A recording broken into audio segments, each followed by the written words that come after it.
Hi, welcome to History of Jackson.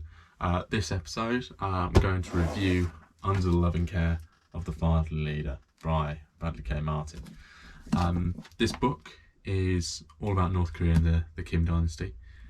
Bradley K. Martin's a journalist, and he visited North Korea several times and decided to write this book to open it up to the world so people can understand and learn about North Korea. I bought this book because I really wanted to learn more about North Korea. It was an area of history and an area of politics that I hadn't touched upon at all, really, apart from Wikipedia pages and articles. So to read the book and get a book on it was the natural next step for me. I've always been interested in dictators and totalitarian leaders, and North Korea was the main, or is the main, example of that nowadays. So to read about it and to get a book about it was the natural next step for me. Now, it read really well. I found the beginning of the book quite hard to get into. It's not like Europe where you can relate to places, you understand where places are and stuff. In this part of Asia and this part of the world, I haven't really been to, so I can't relate. I don't really know. So there was a lot of trying to figure out, and it was quite hard and difficult to get into. But once I got into it, and once I understood the characters, the politics and the area, I fully really got into it, and I read through the book quite quickly, really. I did really enjoy it, and because he's a journalist, it's a different kind of writing style to normal historians. So he has interviews with people who ran away from the regime, have gone to South Korea, they've gone to China, and those interviews kind of build the backbone of what he's talking about and what he's researching. I did learn a lot from this book, so hence the sticky tabs all the way around the side, which I've used for a couple of essays and proposals. My favourite fact I've kind of learned about was the purges, so how rival leaders and potential faction leaders within government were purged, and people who were lower level party members were banished to the countryside for having unsatisfactory levels of devotion to the regime, support for the party and support for its actions. So to move from Pyongyang right out to the countryside is a huge difference, because you go from having all your amenities, having all your food, having higher rations, right out, and electricity as well, right out to having nothing really. Lower rations, different job, less amenities, and having to rely on the black market for just your everyday basic goods because your rations aren't enough to sustain you and your family. And I found that really quite interesting, actually, because it's different from different kind of purges that I've read about, so such as the Nazi purges and the Russian purges under Stalin. Will I use this book going forward? I definitely will. I definitely want to pick it up and look at different totalitarian features for my dissertation.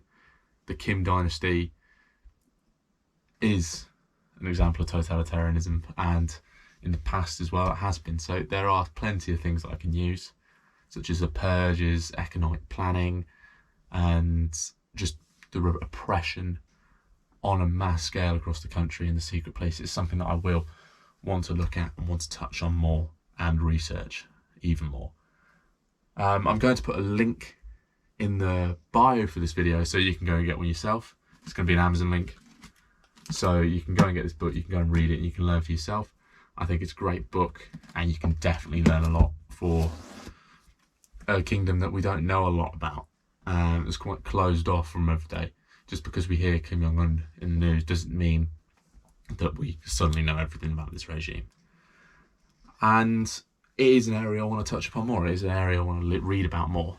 So I have got a few other books to recommend and that I'm going to read next. So one of these is The Impossible State, North Korea, Past and Future, Past and Future by Victor Cha.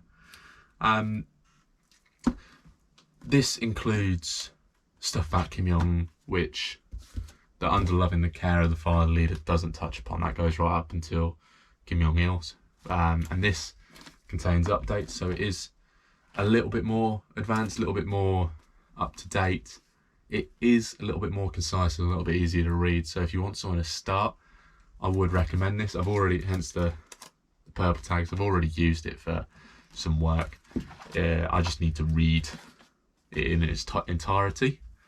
Another book which I'm looking to read is The Real North Korea: Life and Politics in a Failed Stalinist Utopia by Andrei Lankov.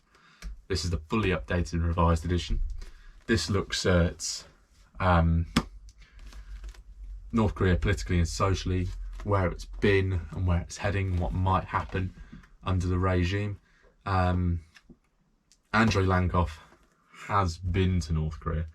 He has studied in North Korea as well. So it's very, it does have a perspective of someone who's lived there. I think it's going to be a very interesting book. I'm looking forward to reading it, and probably will inform my knowledge even further. And then finally, the next book that I really want to read and get into and increase my knowledge on North Korea is The Aquariums of Pyongyang, 10 years in the North Korean gulags. It's by Kang Chol Hwan and Pierre Rigolo. I hope I'm pronouncing everything right. This book is all about the Gulag Archipelago in North Korea. So how prisoners are treated, what it's like for someone who's actually been through that pain, throughout that suffering, and how they escaped. Hopefully it's going to be a very interesting book. I haven't read it yet, but I'm really looking forward to getting stuck into that. And I think what's interesting about all four of these books is that people have either been there, they are North Korean, and they've experienced it firsthand. It's not just something that's been written from a distance.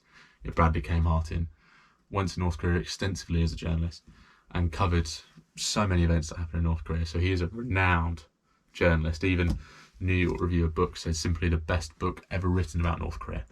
So I will fully endorse all these books and really want you to go and read them. There will be an Amazon link in the video bio for all four of the books. I've joined Amazon as an Amazon affiliate, so anything you order from those links will help me out going forward, just so I can probably fund my book addiction even further. So thank you very much for watching, and I'll see you next week.